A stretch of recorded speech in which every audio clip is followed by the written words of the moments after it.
Hari ini, marilah kita meluangkan masa untuk berfikir tentang ajaran-ajaran Alkitab sekali lagi dengan khutbah bertajuk Salib dan Penyembahan Berhala. Untuk masa yang lama, orang selalu berfikir, gereja haruslah mempunyai salib. Idea ini telah ditetapkan dalam minda orang. Namun, apabila kita melihat firman kebenaran yang diberikan oleh Tuhan melalui Alkitab, Alkitab mendefinisikan penyembahan salib sebagai penyembahan berhala. Marilah melihat buku Keluaran bab 20 ayat 4. Jangan membuat bagimu patung yang menyerupai apapun yang ada di langit di atas, atau yang ada di bumi di bawah, atau yang ada di dalam air di bawah bumi.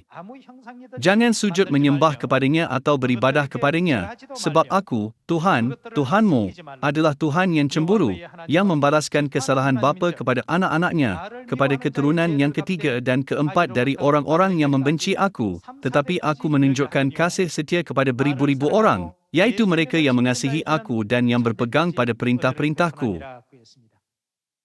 Antara firman Tuhan yang tertulis dalam 66 buah buku Alkitab, ada suatu perintah yang sangat penting, jangan menyembah berhala.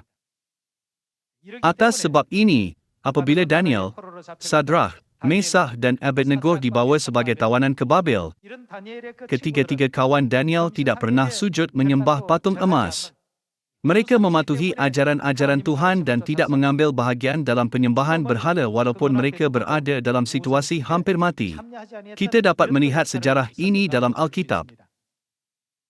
Marilah mencari kehendak Tuhan yang sama dalam buku Imamat bab 26.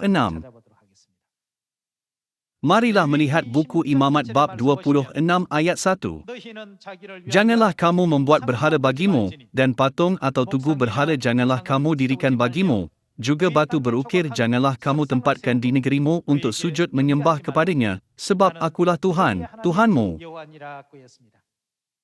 Sini, Tuhan dengan tegas memberikan amaran dalam hukum, jangan sujud menyembah kepada berhala, baik patung atau tugu berhala atau batu berukir.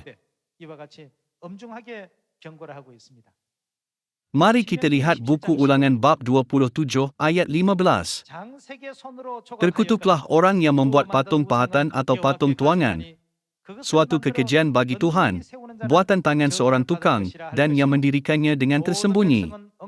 Dan seluruh bangsa itu haruslah menjawab, Amin.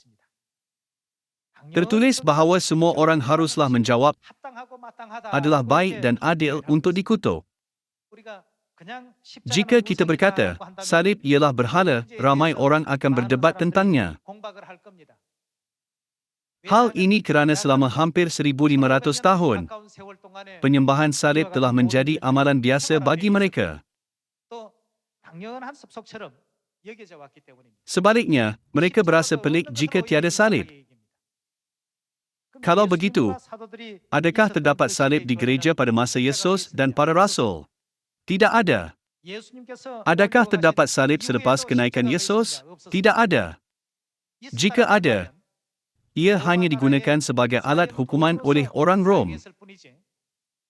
Salib tidak dianggap sebagai barang suci pada masa gereja awal mahupun selepas itu.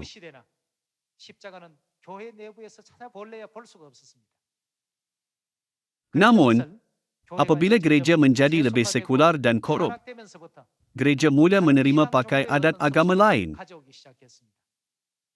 Akhirnya, doktrin-doktrin agama lain masuk ke dalam gereja. Salib adalah salah satu hasil yang dijadikan melalui proses ini.